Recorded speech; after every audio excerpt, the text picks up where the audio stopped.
Kabireza ngabiro ningeo kelo kabuchala ira koda sai ne ninge mana ko yugo kizine kini alu shachu ko misiri dorena ama ngage de chari ngabera ke kala tungani kundi be kalo lu shere zezu na reir ko no mutat reir do hirnya gasingon reir ji jingo da ke urungon reir nya gasingon ira no raza na ke jodu mangan ninge me no me ga ko da ngalu sha ngakutoi na ko ana zonga lainta ko ana sai ne ke bumbumbe sisi rere sai ne ke bumbumbe raman rere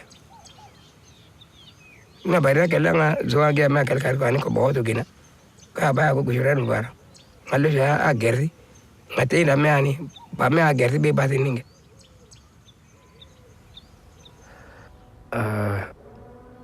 مشاهد كيف طرفين اللي هن سوريين اللي هن رفقاتي واخواتي واهلي بطرف العيله مستعد يمسك سلاح ويقتل اللي جنبه كرمال سياسه هي طرف. السياسه هي بديل على الانسانيه هي الاهم. السياسه هي عباره عن علاقه مصالح بين دول كتير كبيره وعالم كتير فوق. نحن عالم درويش شو دخلنا بالسياسه؟ ليش تتفوت؟ انت ما رح تغير شيء اذا حكيت. فلما بلش الموت، لما اشوف الموت قدام عيوني، لما رفقاتي شوفهم ملقحين وما عم يتنفسوا، بعد التفجيرات يصير التفجير، صار تفجير قدام بيتي كنت عبعد عنه إشارتين مرور، التاكسي اللي كنت فيه انكبس هيك. لما يصير تفجير وشوف ايدين ورجلين بالارض وشوف دم وشوف مخ وشوف عند باب بنايتي كانت في ايد ملحوشه، جارتنا كانت طالعه تاخذ ابنها من المدرسه مثل المجانين، غميت بالارض بس شافت المنظر. بعد ما شفت كل هاد خلص ربت عندي خوف وحذر مو طبيعي. الانسان ممكن يقلب وحش بالنسبه إلي. خلص يعني انا ما بثق ببشري غير حالي، ولهيك وطدت علاقتي بالروحانيات والى اخره، لانه انا جانبي البشري او الانساني او الملموس او المحسوس ما عاد يعني لي شيء. ការនៅ1970ហើយជា78យើងនឹងចង់78ហ្នឹងណាបើនោះក្រុមគ្រួសារខ្ញុំគេបញ្ជូនទៅពោធិ៍សាត់តែពេលនោះបងប្អូនខ្ញុំ4នាក់ស្លាប់អស់ហើយគេសម្លាប់ទាំងអស់ទី1មុនដំបូងបងស្រីខ្ញុំ2នាក់គេបង្ខំឲ្យរៀបការពេលនោះបងស្រីខ្ញុំអត់ព្រមទេក៏គេចាក់នឹងចំពោះទងស្លាប់នៅចំពោះមុខខ្ញុំហើយខ្ញុំក៏ដឹងថាអានឹងការស្លាប់របស់គាត់ខ្ញុំអត់ដឹងទេខ្ញុំនៅក្មេងខ្ញុំទៅ14 15ឆ្នាំហើយក្រោយមកក៏គេយកឪពុកម្ដាយខ្ញុំទៅសម្លាប់ទៀតចុងក្រោយយកទៅឪពុកម្ដាយទៅសម្លាប់ខ្ញុំក៏រត់ទៅរកឪពុកម្ដាយពេលនោះគេសម្លាប់ម្ដាយខ្ញុំទម្លាក់ចូលក្នុងដៅនឹងគឺចាក់ចំពោះទងទាំងអស់និយាយរួមគ្រួសារខ្ញុំសិតស្លាប់ 3-4 នាក់គឺចំពោះទងទាំងអស់ហើយក្រោយមកក៏វាចាប់អូសខ្ញុំទៅកន្លែងព្រៃមួយហ្នឹងវាចាប់រំលោភខ្ញុំ3នាក់ត្រង់ចំណុចហ្នឹងហើយដែលខ្ញុំចង់ចាំអត់ភ្លេចគឺខ្ញុំពេលនោះខ្ញុំរើមរាស់ជាមួយគេប៉ុន្តែរើអត់ឈ្នះគេរហូតដល់3នាក់ឯងខ្ញុំ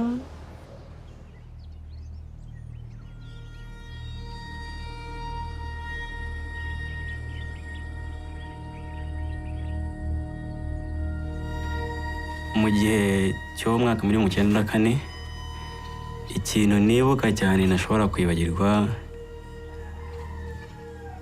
ni ibyo nabonye muri icyo gihe uko umuntu yicaga undi umuntu akaza agatema undi kuko ikintu cyatuma ntabyibagirwa muri icyo gihe hapfuye umuryango wanjye mwinshi bicaga abantu mbireba ikintu ntashobora kwibagirwa ni ukuntu umuntu yazaga agatema undi mbireba n'amaso yanjye ku ruhare rwanjye numva ari ibintu ntashobora kuba nakibagirwa kuko ni ibintu byabaye mbona ko ari ikintu kidasanzwe nkabona ko ntashobora kuba nakibagirwa icyo kintu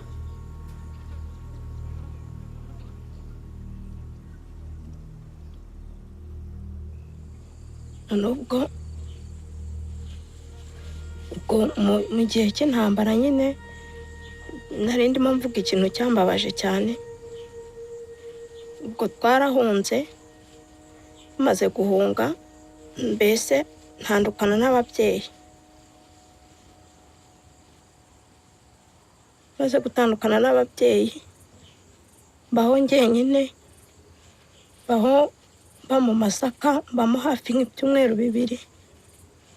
Ubwo mbese nyuma yaho umuntu araza aramfata arambwira ngo ese ngo uri igiki.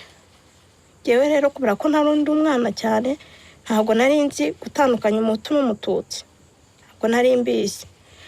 Noneho ubwo ngubwo akajya mfata, agafata intoki zanjye, akagenda afata umubiri wanjye, akavuga ngo ndi umututsi, ngo nimba ntari umututsi ngo ndavangiye.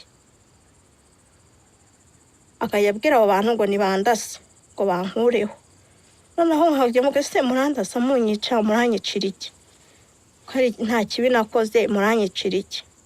Noneho ubwo nyuma yaho haza ubwo bararasa cyane, amasasu menshi cyane.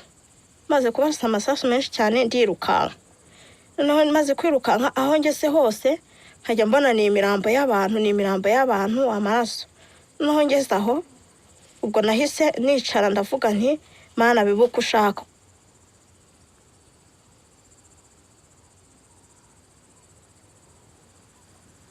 Nagira Imana nkarokoka.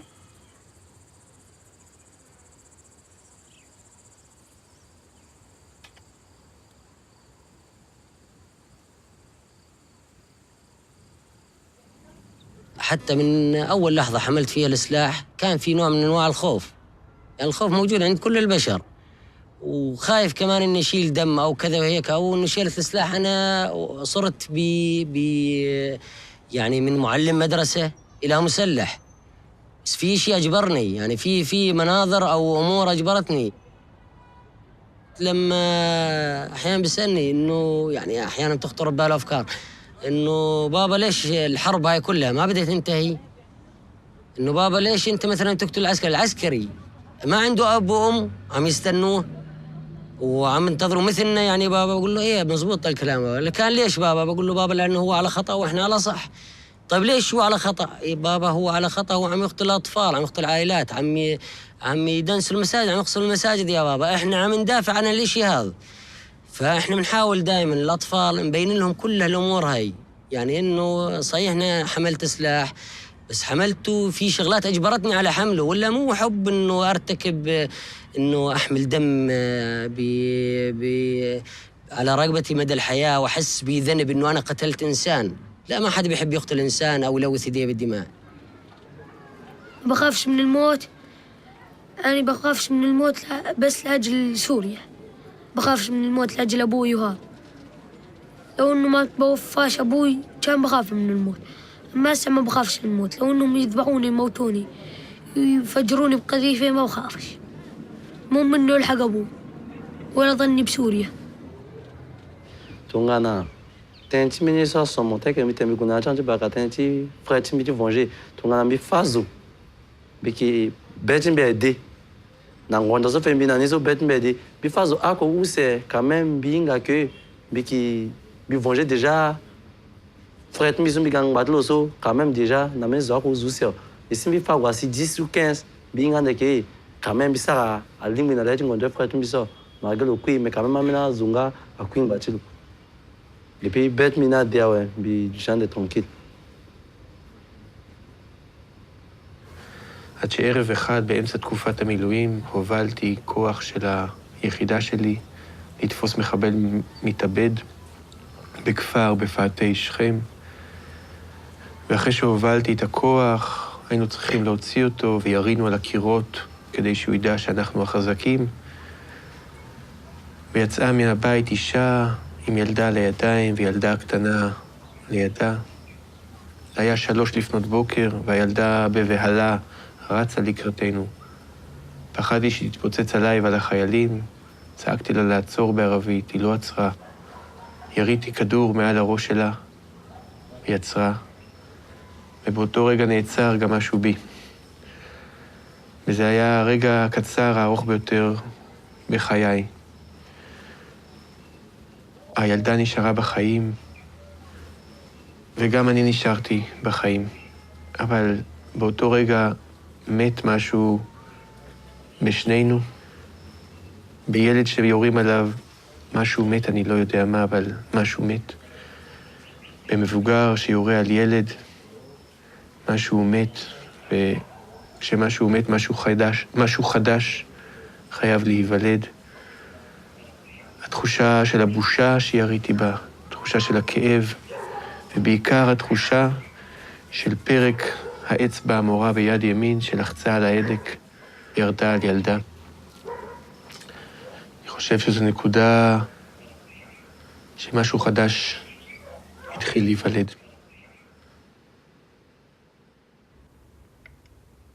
There was a moment, and the reason his face is always going to be with me.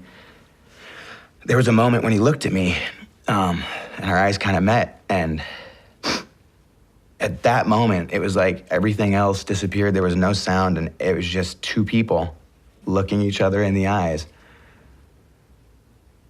and just for a moment connecting as like two human beings in an event that is beyond any of their control. But at that moment, he wasn't a terrorist, he wasn't an insurgent, he wasn't an Iraqi. He was a scared man, and he was asking me for help. From that moment on, the war changed for me. It became a little more scary, and it became a little more, I started to question decisions a little more. Because of that event, it put a face. That scared, crying man peeing himself could be any or all of them. Наверное, делают человека жестоко таким же, потому что человек хочет отомстить, прежде всего, за эту жестокость. Но, как бы, понимая все это и пытаясь сохранить все-таки в себе человеческое какое-то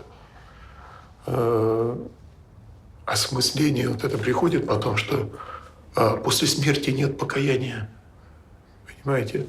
И твой враг, которого ты поверг, которого ты убил, он перестал быть врагом.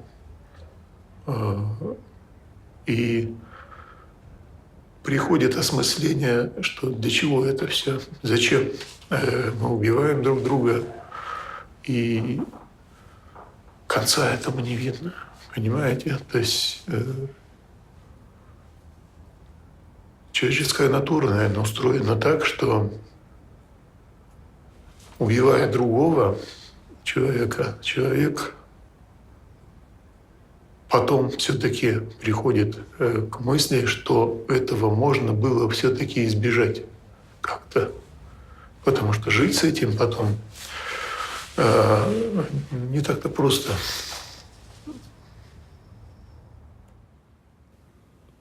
If you ask me what it's like to be a veteran, that doesn't do either of us any good, because I'm not going to tell you what it's like and you understand it. I don't have the capacity to say words that will make you fear what I feared, or feel the exhilaration I felt, or the mundaneness of day-to-day missions when nothing happens for months on end, and then the adrenaline when something finally does and it's awful. I can't tell you that so that you understand it. And you'll ask me when we run into each other in a class or something, how was the war? Or, what's it like? But much more useful to both of us would be to ask me how I am now, years after, how I'm getting along. Because that's all I'm trying to do.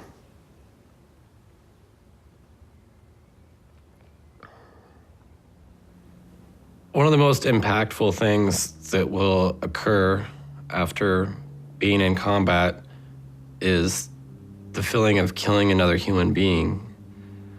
Once you've experienced it, you'll see that it's not like anything else that you've experienced before.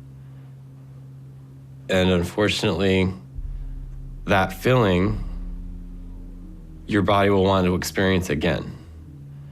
It's really difficult to try to explain to somebody what that feeling's like. Right now, I still feel like experiencing that again, and it's probably why I keep a loaded weapon in my house. I yearn or desire for someone to try to hurt me or to break in or to give me an excuse to use that violence against somebody else again.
يعني ما بدنا يعني دم دم دم دم، بدنا ناخذ بالثارات. يعني ما عاد فينا، يعني ما عاد فينا نتحمل أكثر من هيك. 3 سنين على قتل وعلى دم، أبرياء عم تروح.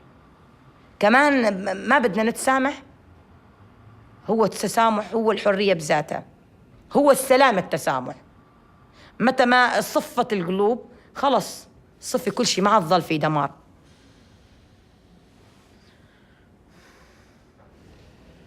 On the 16th of January 2007, an Israeli border police shot and killed my 10-year-old daughter Abir in front of her school in Anata, where I live.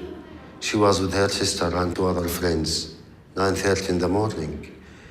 In her head, in the back, from a distance of 15 to 20 meters, by a rubber bullet. Abir wasn't a fighter. She was just a child. She don't know anything about the conflict, and she is not part of this conflict. Unfortunately, she lost her life because she's a Palestinian. I'm an Israeli who lost his daughter to a suicide bombing on the 4th of September 1997. And I'm a product of an education system. These are 2 societies at war, and they socialize the young generation to make them being able to sacrifice themselves when time comes. And this is true to Palestinian society, and this is also true to Israeli society.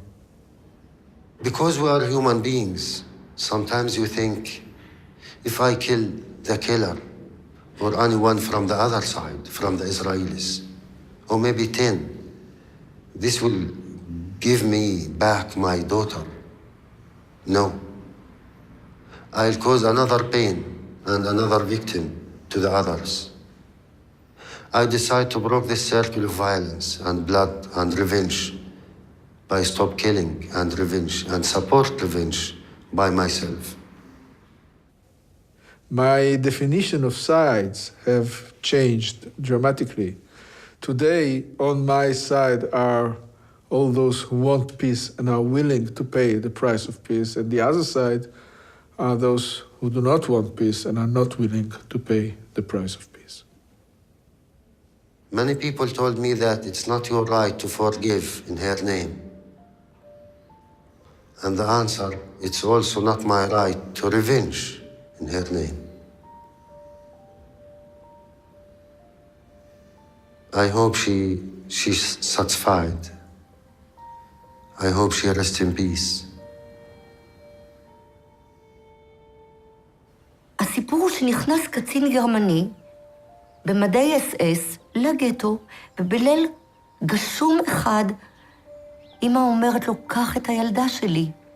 והוא, אמא מספרת שהיא מרימה את גדר התיל ומוסרת את התינוקת שאני ילדה, כאמור יהודייה בת 2.5, והיא בלב כואב מספרת שהיא מעבירה אותי לידיים של איש מופלא במדי אס-אס. היום אנחנו יודעים שאותו אדם, אלוי זה פלווה, שירת בצבא הגרמני, כי זה היה, הוא חי בגבול גרמניה.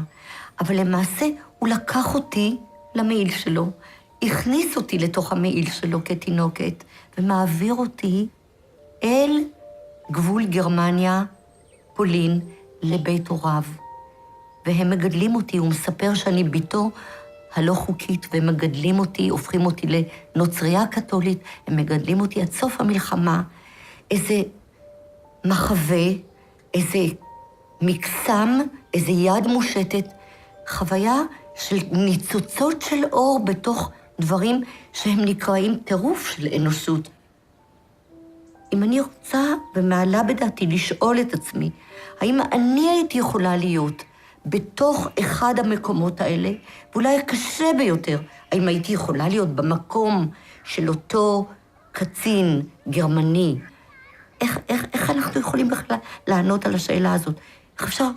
אני לא מאמינה שהיה לי את כוחות הנפש האלה לעשות את זה. אם אני שואלת את עצמי את השאלה, אולי כן? איך הוא ידע שזה קרה לו? מי יודע שיש בתוכו, ואיך מתחברים אל אותו רגע אמת שאפשר להקריב את עצמך, את חייך היחידים, למען מישהו אחר. אולי שאלה ללא מענה, אולי שאלה שאחרים יוכלו לענות עליה, אבל זה כאילו מתבקש לשאול את זה.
Why there's so much hatred in the world. Why people have to kill. Why nations and communities and ethnic groups can't get on with each other. Why everyone thinks they're better, or their church is better, or their religion is better, or their way of life is better. Hay mucho. Eso es malo. Convivir. ¿Cómo estamos? ¿Cómo está usted? Saludos. Adiós. Eso es bueno. Pero, no, adiós. No, adiós no. Adiós. Eso es bueno. Los vecinos nos respetamos, nos queremos. Cuando un vecino necesita de mí, yo le sirvo. Cuando yo necesito, voy donde cualquier vecino. Mira, dame tal cosa. Aquí no todo es ir al colmado. Si yo necesito habichuela, una mano de plátano, yo voy de un vecino, va, búscame una mano de plátano, dame un pedazo de uyama, y yo consigo todo con mi vecino. Así que aquí nos llevamos. Aquí nos llevamos muy bien por ese lado. Sí, convivimos bien. After my brother was killed, for years I worked against peace. I was very active in mobilization. I was very active in throwing stones. I was very active in writing. And when I was 18, I decided that I needed to learn Hebrew, even though it was mandatory in my high school and I didn't do it. And when I went to learn Hebrew, it was the first time I sit in a classroom. Everybody around me is Jewish, but we're not soldiers, we're not settlers. And that interaction was so different. And we started over really weird things, have nothing to do with conflict. We started our conversations about music. The fact that I love country music, which is really strange for Palestinians, and I found a couple of people who did. We talked about coffee and which coffee is better, instant coffee or Arabic coffee. But it was from there that the whole demonization of the other was so hard to follow anymore, because we got to see a human being. And next time there was a suicide bombing in Jerusalem, I didn't think of the enemy and suicide bombing against the enemy. I thought of my friends. And I picked up the phone and I started calling to make sure none of them are hurt. Next time there was a problem in East Jerusalem and somebody was shot, all these people in my Hebrew class started calling me and wanting to make sure that I'm fine. And that interaction, that reality, made me come to a point of understanding that we have to bring down those walls that separate us. And if we know each other a little better as a humans, we might be able to also love each other instead of kill each other.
I am gay. And I've liked girls ever since I was a little girl. And I kept it a secret from my family. And my dad, I remember when Ellen DeGeneres came out, it was the first time I ever heard of the word gay before. And my parents were talking about it. And I asked my dad, Dad, what is gay? And he goes, it's a girl who likes another girl and they're going to hell. And so I said, okay. And I walked straight up to my room, closed the door very quietly, and then I bawled my eyes out into my pillow. And I prayed to God every day to please let me like boys. Please make me straight, because I knew I liked girls. And so I tried pretending I liked boys and stuff, but I never did. And then I met, to me, the love of my life. And her name was Jen. And gosh, it was just like my world changed. And I didn't really care about anything else. I just knew I wanted to be near her. And that was love to me. I don't even identify as gay because I'm not sure what its relevance is. I'm a man who loves somebody, and I'm a father, I'm a brother, I'm a pain in the ass, I'm lovely, I'm terrible, I'm lots of things. And it's not the gender of the person that I love that defines me, it's the quality of my loving that defines who I am. So the fact that I love a man says nothing about me. The power, the passion, the strength, the purpose, the integrity of the love that I have for Paul says everything about me. It wasn't easy for me to be with a woman in my country because, first of all, women who are with other women will be raped, will be killed, because men will think you are a waste. Men will want to correct you and rape you to become a woman.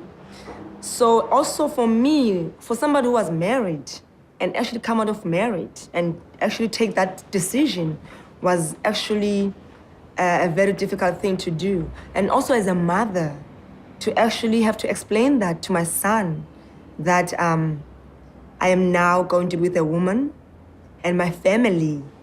So it was really a huge step to take, even my in-laws. So there were just so many things, and the society. But at the same time, I had to listen to my voice because I live once. J'ai vécu dans le mensonge. Et j'ai de nombreux défauts, comme tout le monde, mais parmi ce que j'estime être plutôt une qualité, je suis quelqu'un de franc, de direct, de transparent. Donc ça m'a été particulièrement difficile de vivre ces 30 années dans le mensonge. Alors pour être un peu plus précis, pas trop, j'aime bien découper les choses, les premières années après mon mariage, parce que je savais que je préférais les garçons, mais j'en étais pas complètement, malgré l'expérience que j'avais eue pendant 1 an et demi, voilà. Et ça se passait plutôt bien. Mais très vite, on est quand même rattrapé par ses désirs, ses pulsions, son attirance. Et donc, on est dans le mensonge par rapport à soi-même. C'est ça qui est le plus difficile à vivre, voilà. Par rapport à sa femme, par rapport à ses enfants, à son entourage, par rapport à tout le monde, quoi, hein, voilà. Et c'est ça que j'ai eu le plus de mal à vivre, voilà. Yeah, being a lesbian is not a choice, man.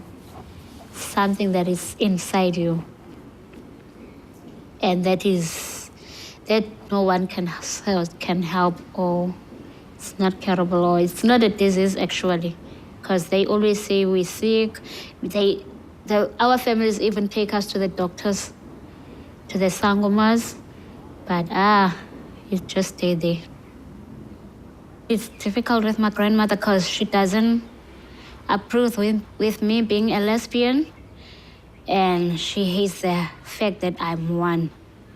Even I had to leave home and go stay on the streets because of my sexuality. I even had to force myself with guys so that my granny can approve, to get my granny's approval. And it hurts because I had to do stuff that I really, really didn't want to do. Even though I did that, I even asked a friend of mine who is a dude to pretend as if he's my boyfriend.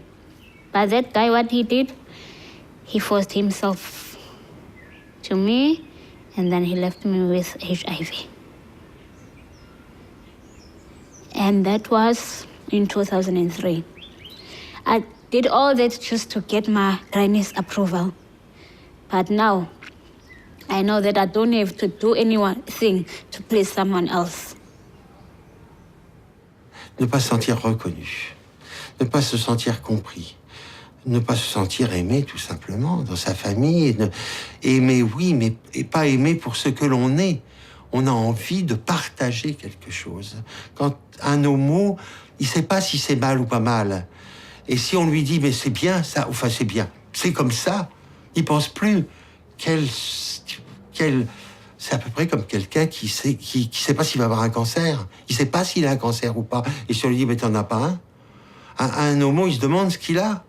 Il sait pas si c'est grave ou pas grave et qu'est-ce que ça va faire. Donc si on lui dit, mais ça, il n'y a rien de plus merveilleux que des parents qui disent, et puis, t'es homo et puis. La seule chose, c'est qu'il faut que tu sois heureux. Pour moi, c'est tellement évident que c'est ce « et puis » qui manque souvent. Mes parents, ils avaient tellement peur que je reste homosexuel que quand je leur ai dit que je changeais, ils s'y ont vraiment cru. Et même si mes parents ils me posaient des questions tous les jours, ils me demandaient « c'est bon, t'as changé? C'est bon ?» Et comme je sais que c'est pas possible de changer, je fais comme si j'ignorais la question, je me prends pas la tête. Et au bout d'un moment, mon père, il n'en pouvait plus. Donc il s'est mis à m'engueuler, à me crier dessus, à me frapper et à me dire je sais que t'as pas changé, je sais que t'es toujours comme ça. Et à me dire si tu te fous de ma gueule, moi je vais te faire vivre un enfer et tu dois partir maintenant si vraiment t'es comme t'es. Alors je suis parti. J'ai pas hésité une seconde, je suis parti. J'ai pensé à quelque chose. J'ai pensé à mon petit frère. Je me suis dit, mon père quand même il nous frappe. Mon petit frère, c'est pas possible. Je peux pas le laisser dans un monde comme ça où il va être tout seul parce que mon grand frère est parti. Moi je pars, lui il va être tout seul et c'est lui qui va tout se prendre. Il y a un moment où stop. Donc il y a un moment où je suis revenu, je sais pas, un mois après je suis revenu et j'ai tout dit à mon père. J'ai dit que j'en avais marre, que j'en avais marre qu'il me frappe et je lui ai tout raconté, tout ce que j'avais sur le cœur pour lui faire comprendre qu'il avait tort de nous frapper, que ça c'était pas dans la vie de tous les jours, que c'était pas normal, que au contraire, mon homosexualité est plus normale que le fait qu'il nous frappe. Et on a passé, je crois, 3 heures à parler, 3 heures. Je lui ai tout raconté, je lui ai raconté tous les moments que je me souvenais frappants de ma vie où il me frappait.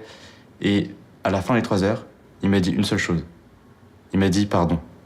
Et rien que ça, j'ai pensé dans ma tête, je me suis dit, là c'est le moment ultime. Et là je lui ai dit, papa, si je pars, une seule chose, je veux que tu me promettes de jamais plus frapper mon petit frère. Et il me l'a promis. Et c'est à ce moment-là que je me suis dit, je peux partir sans penser à autre chose. Je sais que là, ça va aller, pour lui, du moins.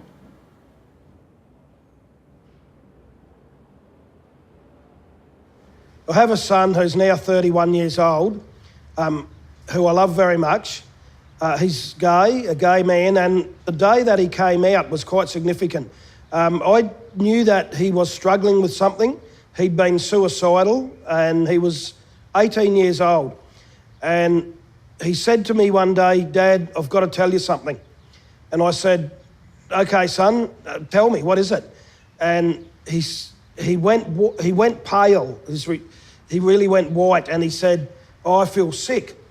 And my heart really went out to him. And at that moment, I kind of knew that he was going to tell me he was gay, although I hadn't made that connection because he's quite masculine in his traits.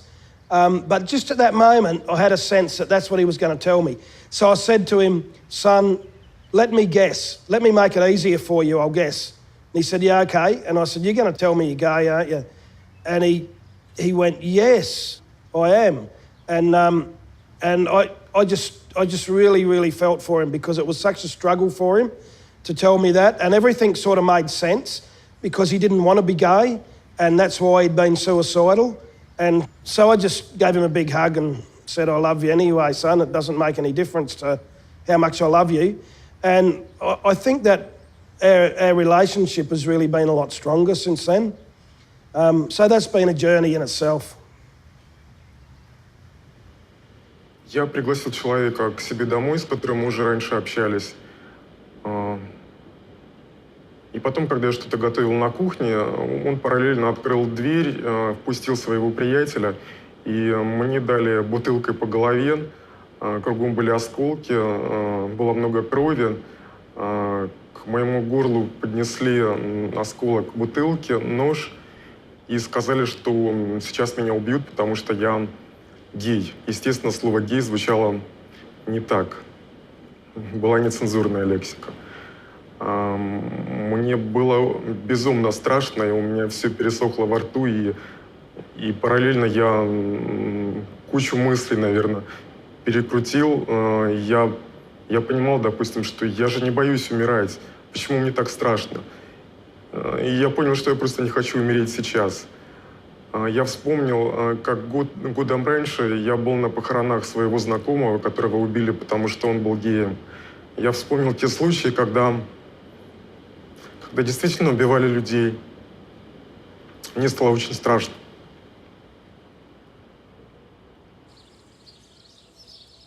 C'était en 2009, un ami homosexuel comme moi. Et lorsque ce dernier là est décédé, on l'a enterré dans le cimetière de son village. Mais l'imam de ce quartier, il a rassemblé les gens des jeunes du quartier.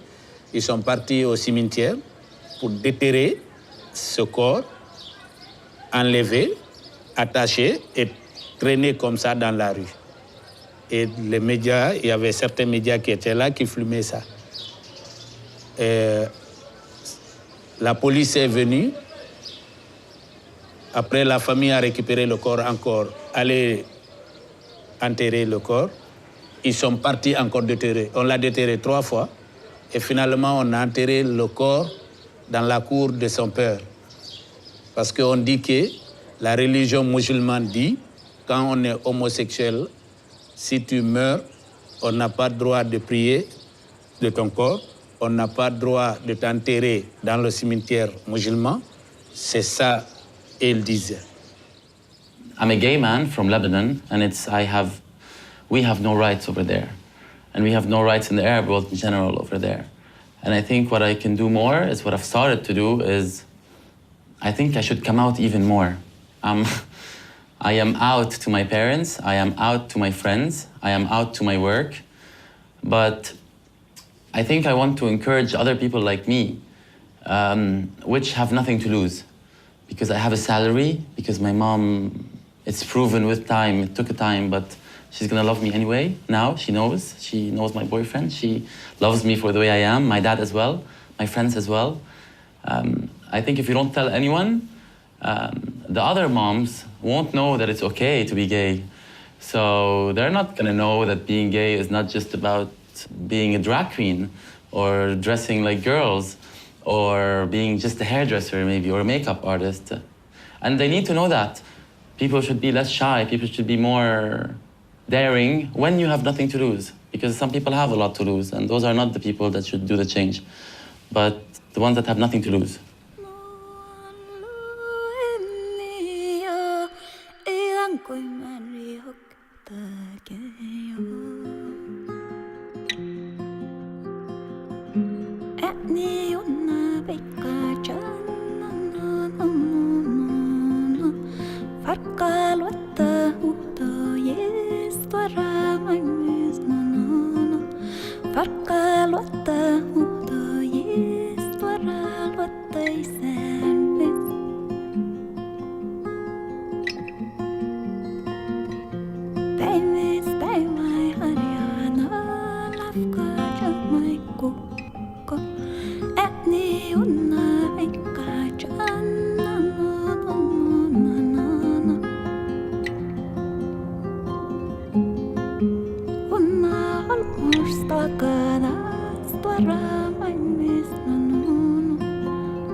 Rahka wa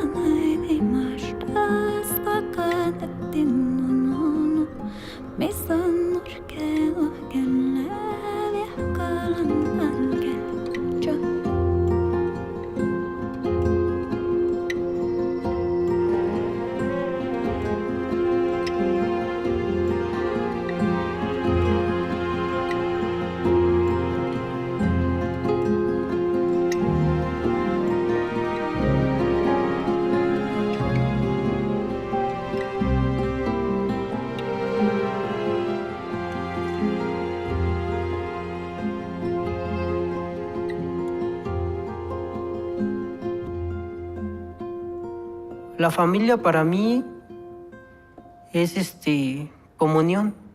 Es llegar a tu casa y encontrar a alguien que te abrace y te diga, qué bueno que estás aquí.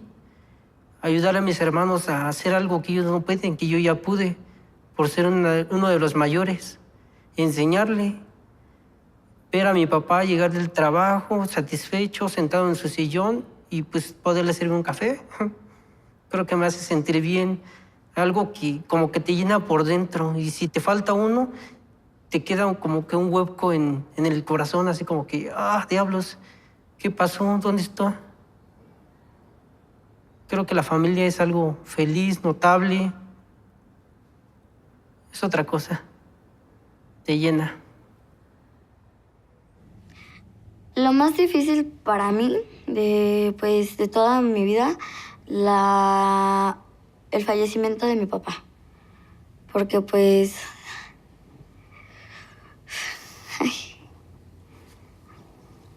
me quiero llorar.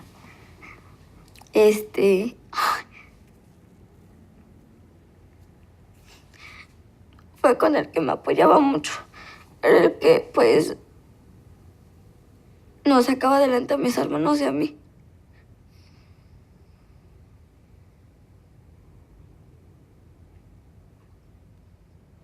Lo que nunca podría perdonar sería a mi madre, porque haberme vendido no fue una buena idea. Si ella tuvo algún problema, lo hubiera aceptado, pero no fue conveniente que ella me vendiera, porque somos sus hijos y le dolió tenernos. Y pues eso es lo que nunca yo perdonaría.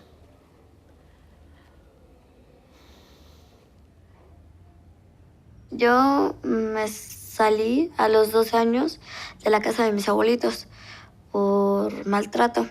Entonces me fui a la calle, estuve una noche solita, pasé frío y pues me daban ganas de regresarme, pues porque pues no sé, me daba miedo que algo me fuera a pasar, pero pues dije no, porque pues qué tal si va a ser peor, van a decir que porque me salí, ya no me van a dejar salir. Entonces dije no, pues mejor sigo mi camino para que pues a ver si me pueden independizar yo misma. Yo no le tengo miedo ya a nada, porque viví muchas cosas feas y ya estoy acostumbrado. Pero no le tengo casi miedo a nada. Me dicen, no, que te vamos a pegar, que te voy a matar. Les digo, no, no les tengo miedo. Y si ustedes lo hacen, no les voy a tener miedo, les dije. Sí, a mí mi papá me decía que a pesar de a pesar de todos mis tropiezos que tenga, siempre para arriba. O sea, si me caigo, volverme a levantar. Y así, si me caigo, levantarme y levantarme. Porque pues eso es lo que me ayuda a mí. Y pues si vivo en el pasado, pues siempre estaría llorando, siempre estaría amargada, no amistosa, o sea, nada. Sino pues, no, sino ser juguetona y estar sonriendo. Porque si vivo en el pasado, pues de nada me sirve. Si no, hay que vivir el presente.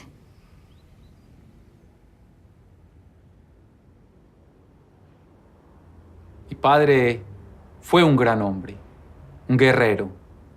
Trabajaba todo el día.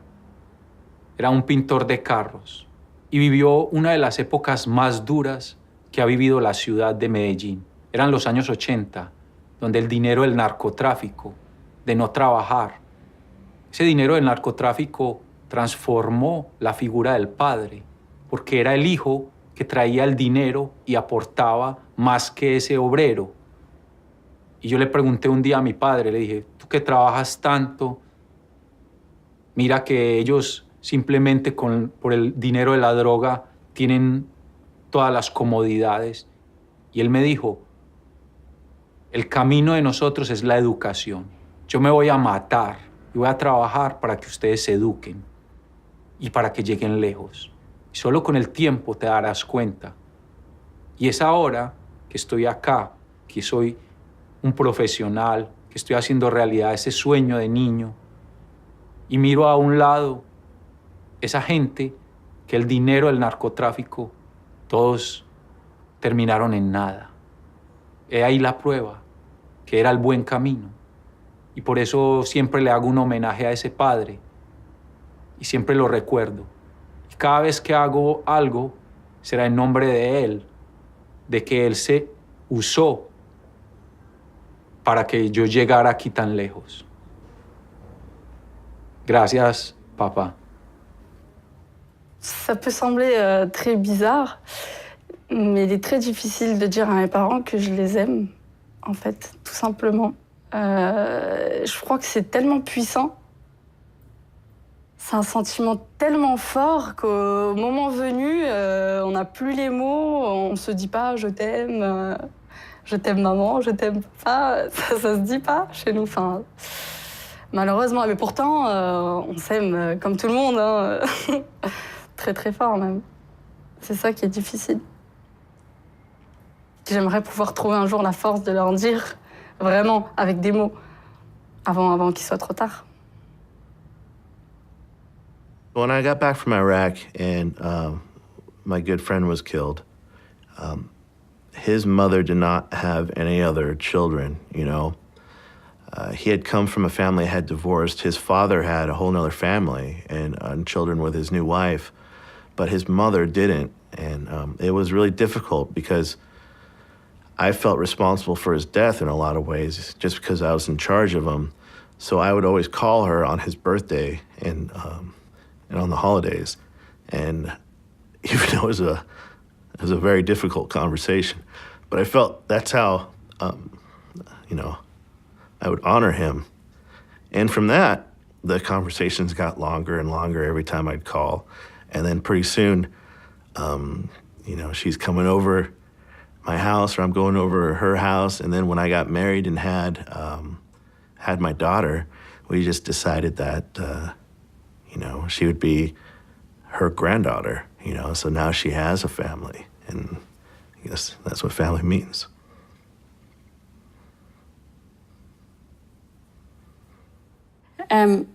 I think when I was young, I didn't think I was going to stay in the community of religious that I had joined. And I suppose I didn't understand what I was actually doing and that I was maybe making a decision which meant that I wouldn't have children and I wouldn't have a family as other people had. I don't really think I understood that. But later in life, I had a sister who died of cancer, and when I saw her family, I realized that when I died, there wouldn't be anybody to mourn me in the same way. Sorry.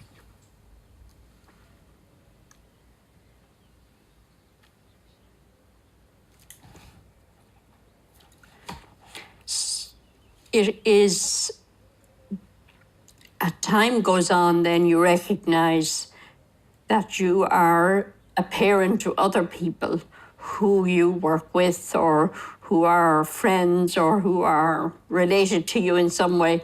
So even though you haven't your own family, you have family. So I think that's important to me. The magic moment that I had with my grandfather was right after my grandmother died. And I went to go see him, and I knew that he was hurting, but I wasn't sure what kind of state he would be in. And she was his partner 65 years, as well as his driver. And I went to see him and said, "Grandpa, how are you doing?"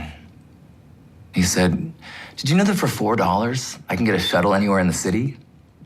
I was like, "Wow, that's great, Grandpa." And he said, "Well, I went to Save On, I went to the grocery store and went to the woman behind the counter and said, I have this list of things, could you help me find them? My wife has recently changed her residence to heaven."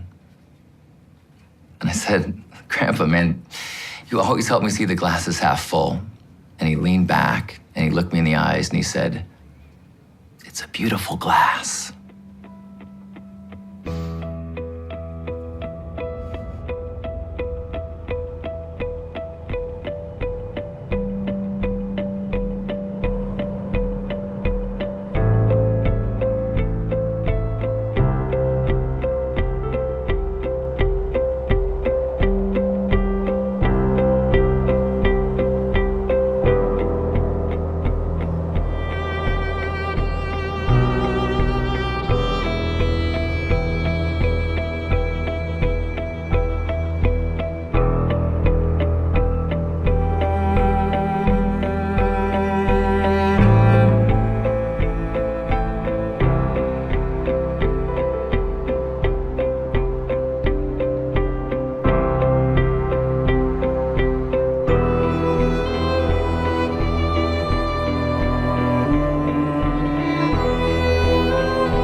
Этот ребенок, которого я ждал, я сына ждал всю жизнь. То есть у меня были старшие девчонки, и я ждал помощника.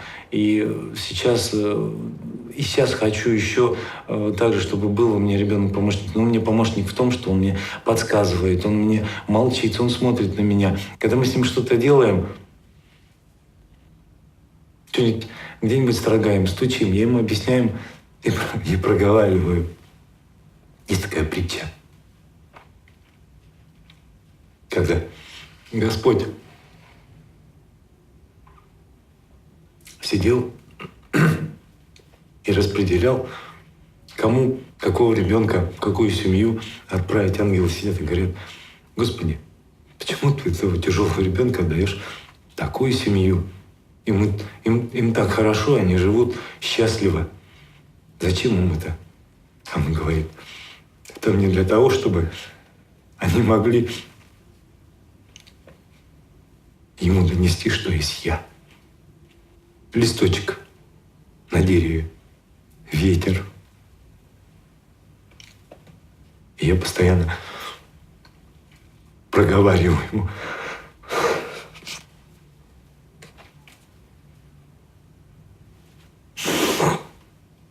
Я проговариваю об этом. Я ему говорю: Алёша, это листик.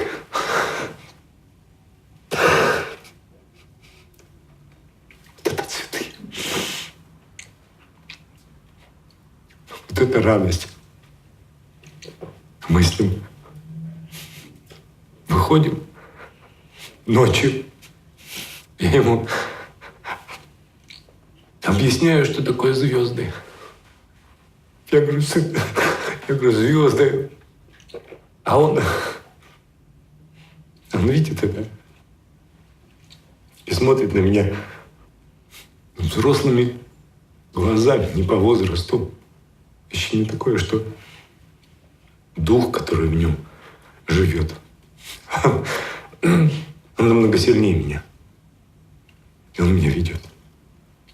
Ведет меня, нашу семью, детей. И поэтому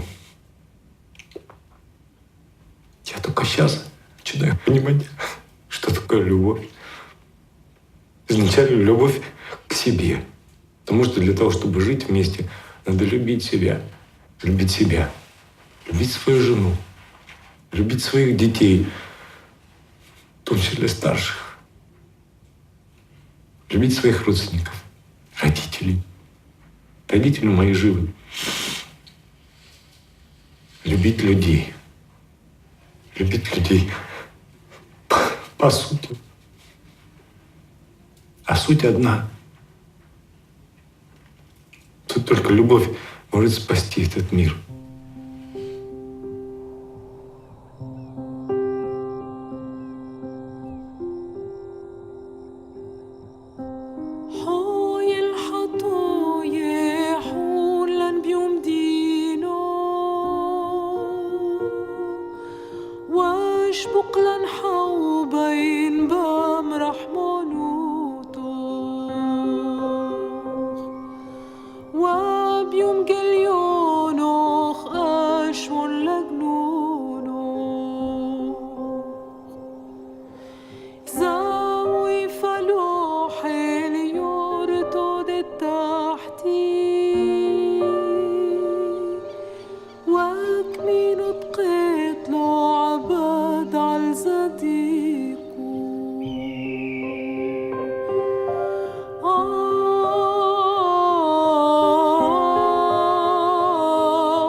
صوفی از پرتو می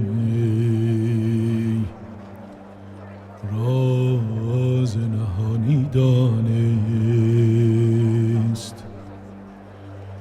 گوهر هر کس از این لعل توانی دانست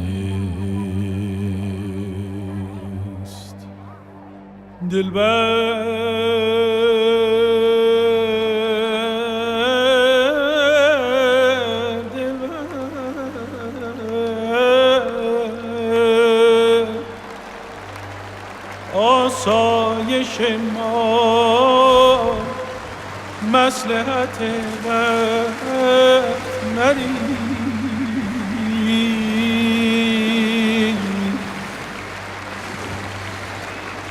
هر که غارتگری باد خزانی دار Betul pilih mana, apa? Betul pilih kasih. Cuma mula ni pani, cuma ni pani mu, lady ni do. Cuma mu ni pakoni, sapali mata tekele ba, mata tekele Nino, Nino pucha, Nino, ni teni, tu quá tadi. Aku mula cuma misi lah nanti kui, cuma ni.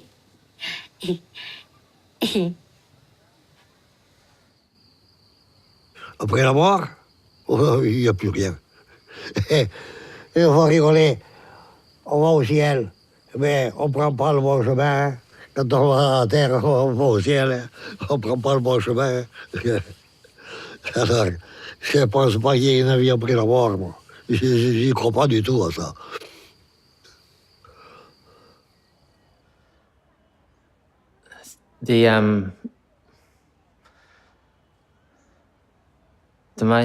The most difficult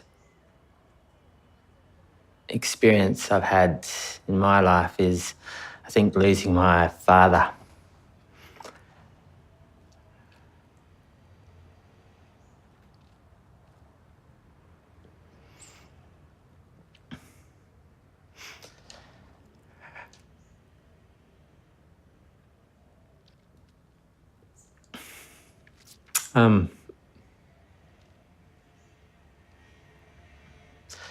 I remember he only died recently, and he was such an important person to me. Because I think, he taught me how to live and enjoy life. And,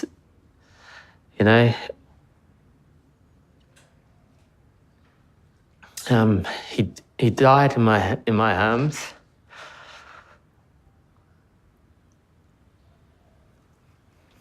And I remember just before he died feeling this coolness, the warmth of his body just disappearing, and this coolness just enveloping it. And he just died, and it was just like, part of him leaving his physical body. And it just, for me, it was just a little moment of just seeing how precious life is and how meaningful we all are to each other. I'm not afraid of dying. I don't know if God exists or not, but I choose to believe. And when I look at the universe, I hope there's a place where our spirits can go and where we'll recognize each other. And as well as my parents, I would really love to meet again my best friend Shawnee, who died when he was 21. And I'd love to spend time with him, hitchhiking through heaven as we used to do as youth here on earth. I also would love to meet the many good people throughout the generations who tried to make a better world and who tried to work for a world of justice and peace. For me, that's what's most important. And indeed, when we look at the great religions and philosophies and ideologies, and when we try to simplify the complex dogmas and theologies, it all comes down to love. So I hope my spirit is taken up in a great ballet and a great cosmic dance of love, where there's no more suffering and there's no more sorrow, where we can no longer hurt or be hurt, and where we can truly celebrate the great gift of consciousness, the great gift of being, the great gift of life. And if, in the end, there is no God, I'm still thankful for the gift of life. I've often thought the last two words I would like to utter just before I die are thank you. Thank you for the gift of life.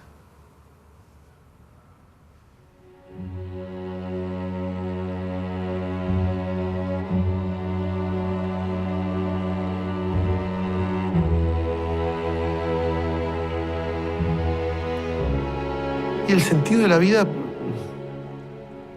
quizá me veo, no sé si es por una cuestión de que me veo, no me siento muy importante, no creo que seamos tan importantes, entonces no veo la vida como algo. La vida se lleva. Todos estuvieron, todos están y todos vamos a dejar de estar. J'ai peur d'avoir été anonyme, de passage sans rien laisser, de concret, ni à mes enfants, ni à personne. Qu'est-ce que je vais laisser? Quand je pense à ma grand-mère que j'aimais énormément et qui est morte depuis longtemps maintenant, je me dis, le souvenir s'efface à toute vitesse. L'image devient floue. Quelquefois, même le son de la voix disparaît. Qu'est-ce qu'on laisse? Qu'est-ce qui reste? J'ai peur de ça. C'est une peur qui est totalement irrationnelle, qui repose sur quelque chose de complètement archaïque, de complètement tribal, je pense, parce que ça me remue terriblement. Et je ne crois pas que ce soit quelque chose qui soit de l'ordre de l'orgueil ou quelque chose comme ça. C'est autre chose. Ça rejoint un peu le sens de la vie. Qu'est-ce qu'on a fait là? Pourquoi je suis là? Je ne sais pas. Je ne sais pas. Qu'est-ce que je laisse? J'aimerais laisser quelque chose, oui. J'aimerais laisser une trace. Une trace.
He said, you have to go back to your country.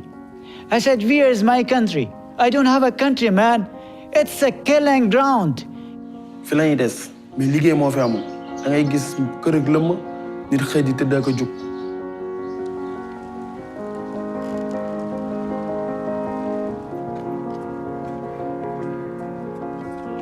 አሁንም ምንም ነገር ለኔ የለኝም። አሁን ትንሽ መሬት ያለች እሷ ላይ ጎደሬ ምናምን በዛፋይ ቆፍሬ እበላለሁ። It is completely unacceptable to me to see how closely the affluence of the few is tied to the misery of the many.